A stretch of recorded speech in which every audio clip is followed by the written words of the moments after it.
My daughter-in-law left her phone behind in my farmhouse. Normally, I would have simply set it aside and waited for her to return. I had no reason to touch it, but then it rang. I glanced toward the wooden sideboard near the front door. The screen lit up, and my entire body went still. The photograph displayed there was of my husband Arthur. Arthur had been dead for 5 years. The image wasn't one I recognized. He looked younger, almost carefree, wearing a dark blue shirt I had never seen before. He was standing somewhere unfamiliar, smiling directly at the camera. Then a message appeared beneath the photograph. Tuesday again. Same time. I'm counting every minute until I can hold you. My fingers went cold. I was 70 years old, and grief had taught me that the mind could play cruel tricks. For 5 years, I had learned to live with Arthur's absence. I still sometimes poured 2 cups of coffee in the morning before remembering there was only one of us. But this wasn't a memory. It was a message arriving on my daughter-in-law's phone. Her name was Celia. She had visited me that morning, as she did almost every Tuesday. She always arrived perfectly dressed, carrying some expensive pastry or flowers, asking whether I needed anything from town. She claimed she visited because she worried about me. I'd always suspected she mostly came because it looked good to my son, Daniel. Now I stared at her phone and wondered what else I had failed to notice. The message had arrived only minutes earlier. My hand trembled as I picked up the device. I knew I shouldn't unlock it. Privacy mattered. But that photograph was Arthur's face.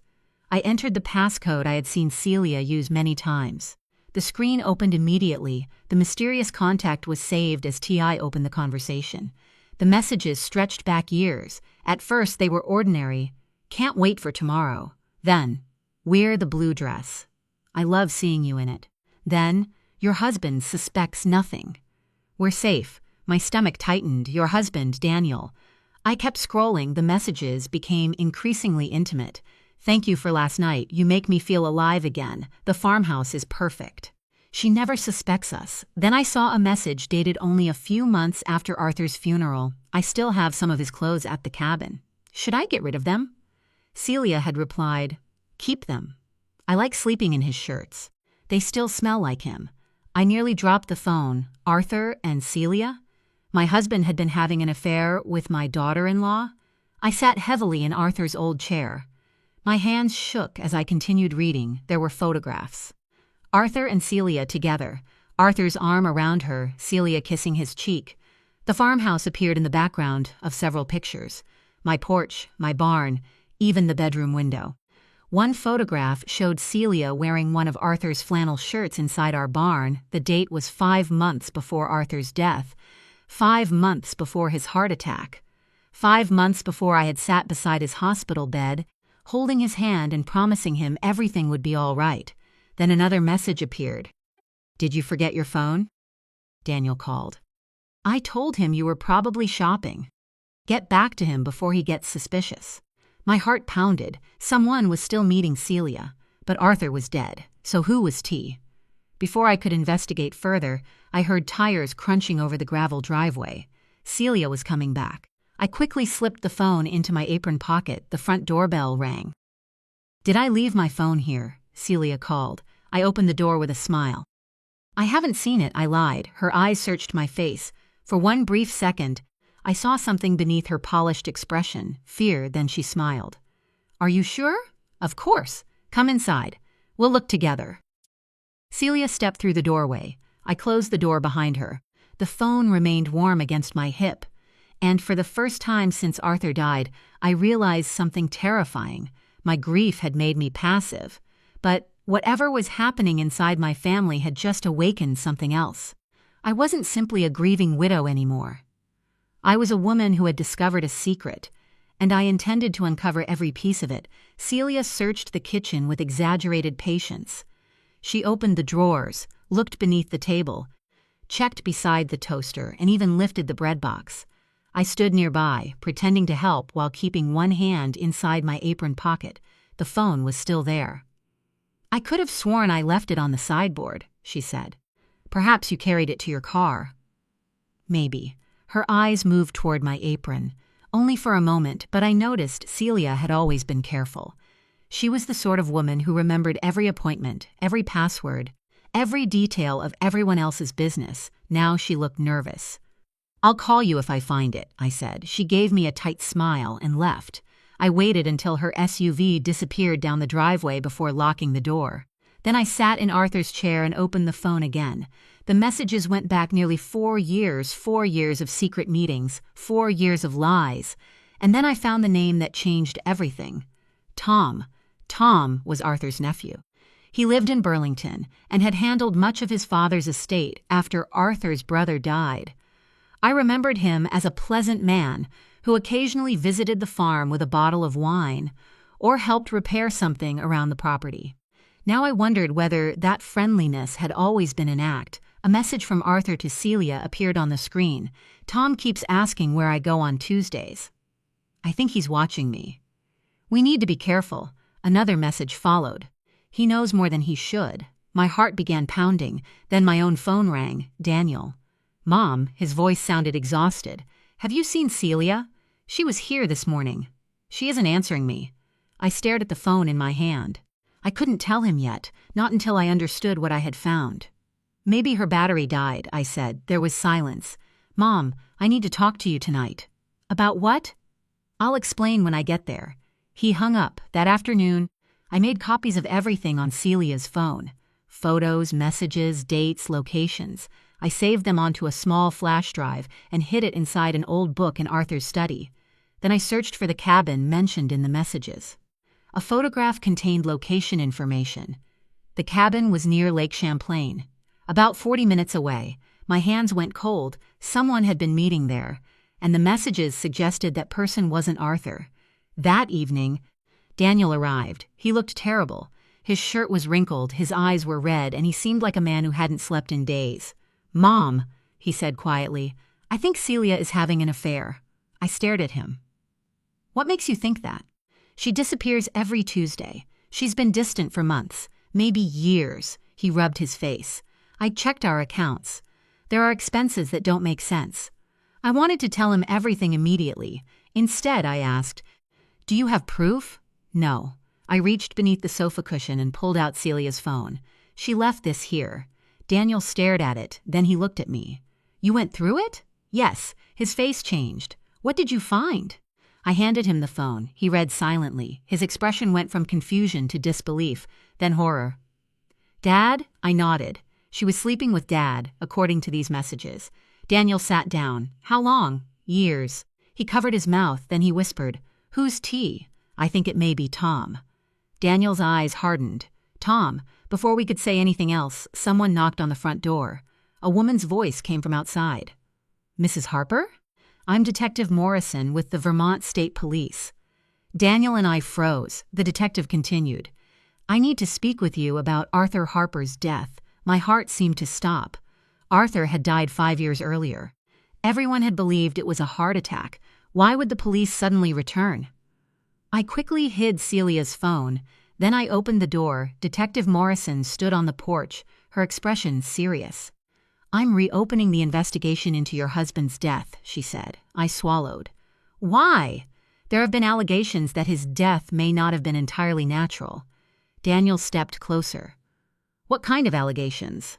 The detective opened her notebook. "Someone claims Arthur may have been poisoned."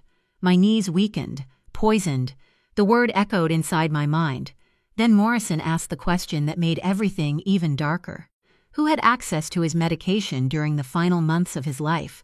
I thought about Celia, the pills, the strange changes in Arthur's behavior, the way Celia had insisted on managing his medication when he became ill, and suddenly, the affair I had discovered no longer looked like the greatest betrayal. It might only have been the beginning. Detective Morrison sat across from us at the kitchen table. "Arthur was taking blood pressure medication, cholesterol medication, and aspirin," I said. "Who handled those medications?" "Usually Arthur. But during his final months, Celia began helping him." Daniel looked at me. She said Mom was forgetting things. I felt a sting of anger. I never forgot his medicine. Morrison wrote something down. "Did Celia have access to your financial accounts?" Daniel answered this time. "Yes, she offered to help after Dad became sick." The detective looked up. And did Arthur have life insurance? I shook my head. I don't know. According to Morrison, someone had filed an anonymous complaint claiming I had murdered my husband for a $500,000 insurance policy. I felt as though the floor had disappeared beneath me. I never received any insurance money. That may be important, Morrison said. Daniel immediately pulled out his laptop. Together, we searched through old bank statements. Then we found a payment. A $1,000 premium had been paid to an insurance company 3 months before Arthur's death. I stared at the screen. I never authorized that. Who had access? Morrison asked. Daniel looked at me. Celia, the detective's expression became more serious. Mrs. Harper, I need to be direct. The complaint contains details that suggest whoever filed it knew your family very well. I understood immediately. Someone wasn't merely accusing me. Someone was building a case against me. After Morrison left, Daniel and I sat in silence. We have to find out what happened to Dad, he finally said. I nodded. But I also knew we couldn't rush. If Celia and Tom were responsible, confronting them would only make them destroy evidence. Then I remembered the cabin. We need to see where Celia goes tonight. Daniel looked at me. The messages said she was meeting T there. We're going. That evening, we drove north in Daniel's truck. We left my car at the farmhouse so Celia would think I was still home. The road became narrower as we approached the lake. Eventually, we found the cabin. Celia's SUV was parked outside. Beside it was Tom's pickup. We approached quietly and stayed beneath the trees. Through the window, I saw Celia sitting at a table with Tom.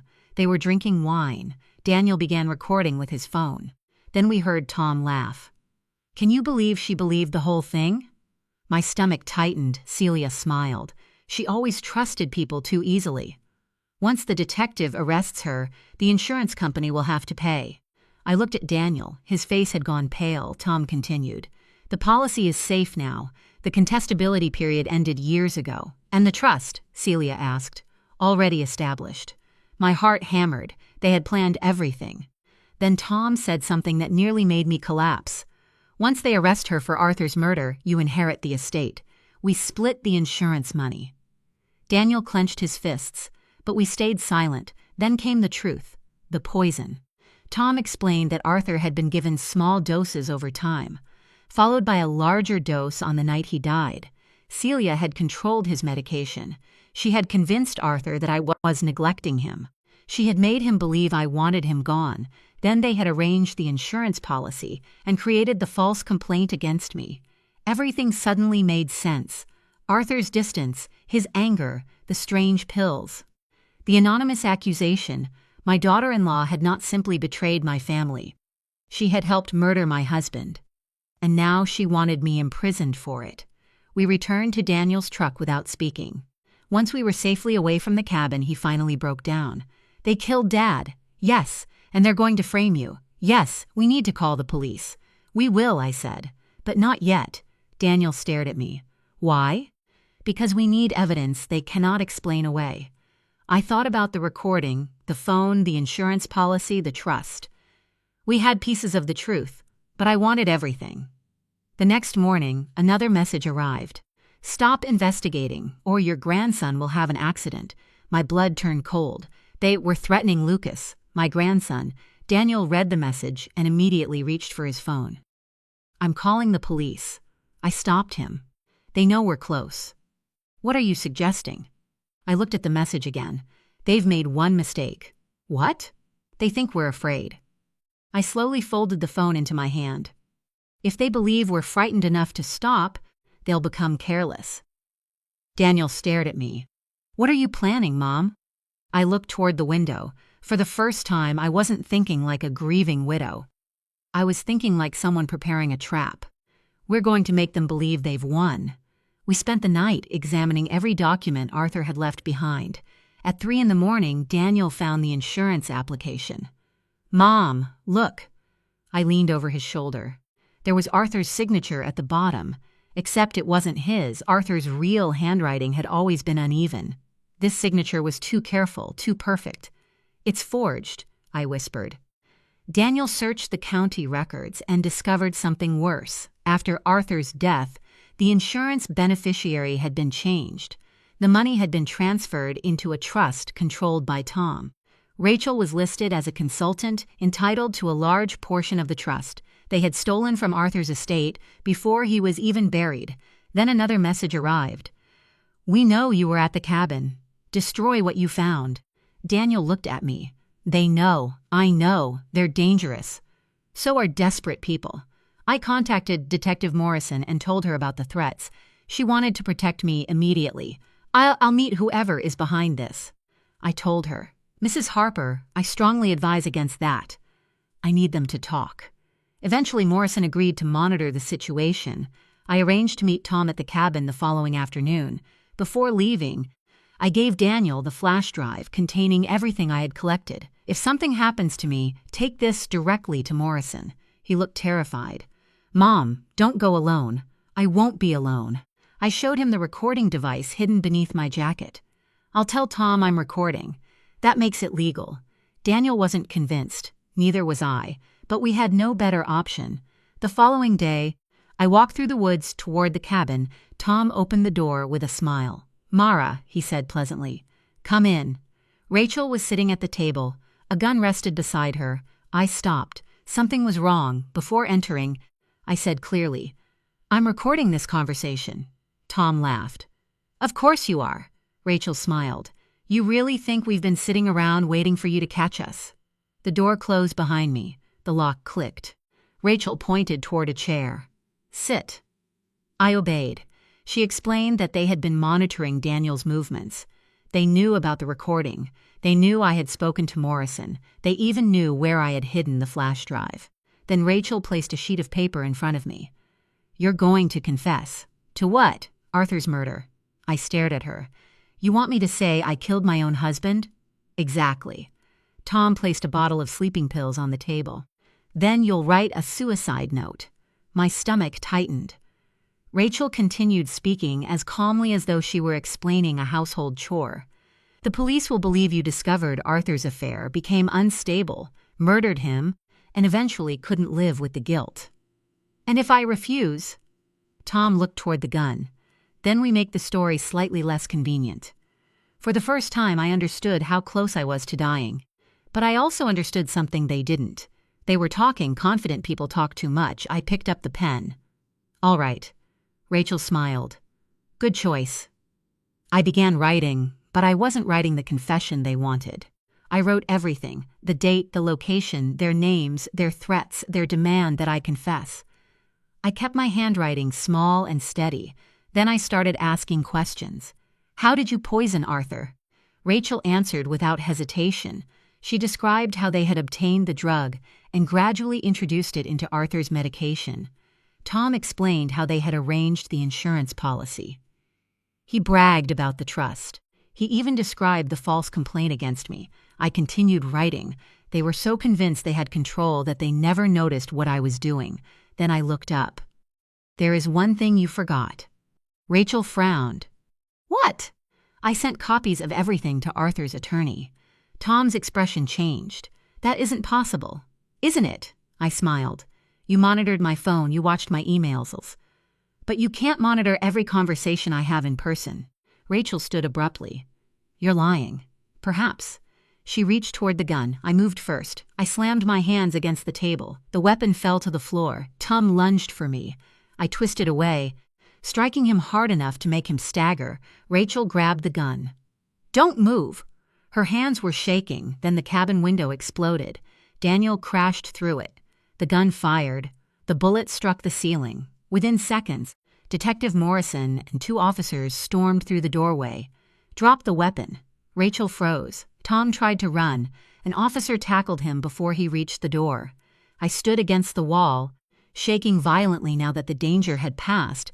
Daniel rushed toward me. "Mom!" "I'm all right." Morrison approached. "We heard everything." She pointed toward Daniel's phone. He had recorded their conversation from outside the cabin. Every confession, every threat, every admission. Rachel stared at me as the officers handcuffed her. "You think you've won?"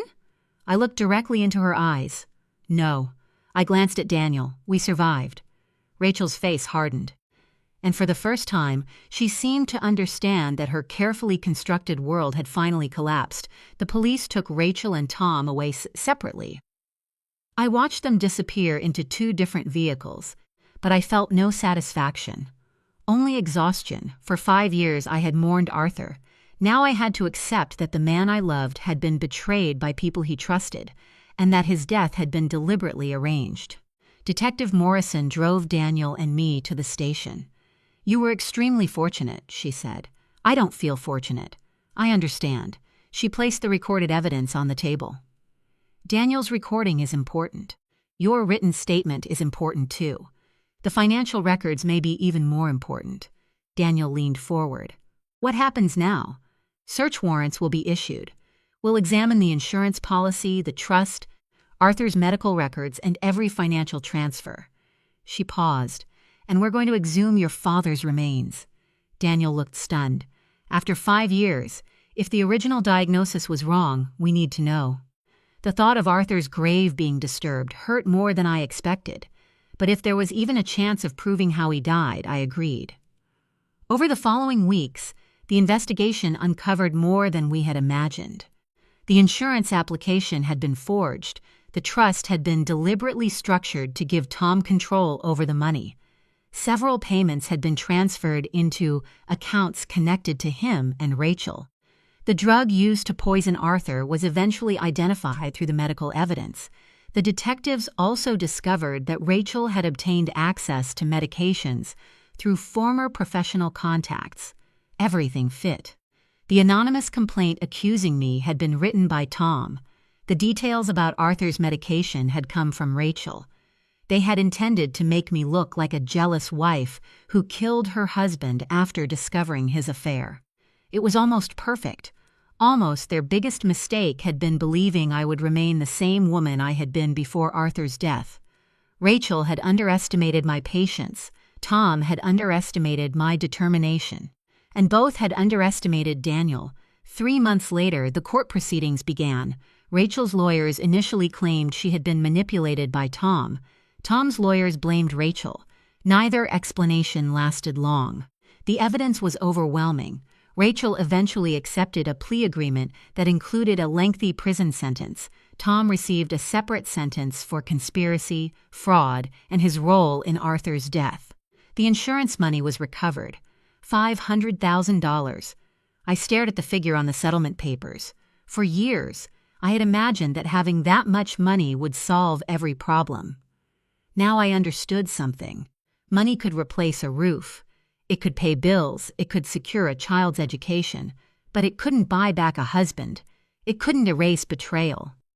And it certainly couldn't restore the years stolen from our family. I placed most of the money into a protected fund for my grandson, Caleb. The rest went toward maintaining the farm. I refused to let Rachel and Tom take that from me too. But the hardest part was still ahead. Daniel had to tell Caleb what his mother had done. Caleb was 13, old enough to understand, too young to carry such a terrible truth. We sat together at the kitchen table. Daniel took his son's hand. "Caleb, there's something you need to know." I watched his face change as Daniel explained. His mother had committed terrible crimes. She had lied. She had helped cause his grandfather's death. She had threatened his grandmother. Caleb stared at the table. For several minutes he said nothing. Then he asked the question that broke my heart. "Was I ever important to her?" Daniel's eyes filled with tears. "Of course you were." But Caleb shook his head. "She used me, didn't she?" I reached across the table and held his hand. "What she did was wrong," I said. "But none of it was your fault." He began to cry, so did Daniel, and eventually so did I. That evening, Caleb stayed beside me on the porch. "I don't want to see her," he whispered. "You don't have to decide everything today. What if I hate her forever? You don't have to forgive someone just because they're family." He looked at me. "Will you ever forgive Grandpa?" I looked across the fields. That was harder. Arthur had betrayed me. He had lied. He had allowed another woman into our marriage, but he had also been manipulated, and he had been murdered. "I don't know," I said, honestly. "Maybe forgiveness isn't the right question." "What is?" "Peace." Caleb leaned against my shoulder. For the first time in months, the farmhouse felt quiet instead of haunted. The truth had cost us dearly. But at least we no longer had to live inside a lie. That night, after Daniel and Caleb went upstairs, I returned to Arthur's study. I opened the old desk. Inside was a small box I hadn't touched since his funeral. I wasn't prepared for what I found inside. A letter. My name was written across the envelope in Arthur's handwriting. My hands began to tremble. I opened it, and the first sentence made my breath catch. My dearest wife, if you are reading this, I am already gone. My dearest wife, if you are reading this, I am already gone. I don't know how much time I have left, but I know something is wrong. Celia has been visiting more often. At first, I thought she was simply trying to help. She was kind when I was sick, and I trusted her because she was family. But recently, I have noticed things I cannot explain. My medication keeps changing. Some mornings I feel perfectly well. Other days, I become dizzy and confused. I asked Celia about it. She told me you had forgotten to give me some of my pills. I don't believe her. I know you, Helen. You have never forgotten anything that mattered. There is something else. I have discovered that Celia has been meeting someone at the lake cabin. I don't know exactly what they are planning, but I believe Tom is involved. I am ashamed to tell you that I also made a terrible mistake. Celia tried to convince me that you wanted me dead. She showed me messages that appeared to come from you. I believed them for a while. I became suspicious of you when I should have trusted you. I am sorry. If something happens to me, please don't blame yourself. And please don't let anyone convince you that you caused my death. You have been the best part of my life. I should have told you this while I still had the courage. I love you, Arthur. I couldn't read the final lines. My vision blurred as tears fell onto the paper. For 5 years, I had wondered whether Arthur had died believing I had failed him. Now I finally knew the truth. He had doubted me because someone had deliberately poisoned his mind. But before his death, he had discovered enough to understand that something terrible was happening. Daniel read the letter beside me. When he finished, he wiped his eyes. Dad knew. Yes, he tried to warn you. He did. Daniel looked toward the window. Why didn't he tell us? Perhaps he didn't have time. For a long moment, neither of us spoke. Then Daniel noticed something inside the envelope, a second piece of paper. It contained a bank account number, a date, and a name. Tom. The account had been used to pay for the insurance policy. Detective Morrison later confirmed that the information helped investigators establish exactly when the conspiracy had begun. Arthur had been trying to protect me even while he was dying. That knowledge changed something inside me. For years, I had remembered his final days as a tragedy. Now I could remember something else. He had known me, he had trusted me again, and he had tried to leave me the truth. Months later, I returned to the lake cabin. The police had released it after the investigation. The place looked ordinary, almost peaceful. I stood on the porch where Rachel and Tom had planned to destroy my life. Then I looked across the water. The sun was setting. I thought about everything that had happened. The betrayal, the lies, the threats, the courtroom, the letter, and the strange phone that had started everything. If Celia hadn't left it behind, I might never have known the truth. Perhaps that was the cruelest part. Sometimes the truth enters your life quietly. It doesn't arrive with an announcement. It appears on a glowing screen, in an old letter, in a forgotten photograph. And once you see it, you can never return to the life you had before. When I returned home, Daniel and Caleb were waiting on the porch. Caleb smiled. "Grandma, dinner's ready." I smiled back. "All right." We went inside together. Arthur's photograph still hung above the fireplace. For years, I couldn't look at it without feeling the weight of everything I had lost. That night was different. I looked at his face and whispered, "I finally know the truth." Then I turned away. I had spent 5 years living in the shadow of Arthur's death, but I refused to spend the rest of my life there. The farmhouse was still mine, my family was still here, and despite everything that had been taken from us, we were still standing. Some wounds never disappear completely, but they can become scars, and scars are proof that something tried to break you, and failed. I closed the door behind me. For the first time in 5 years, the house felt like home again.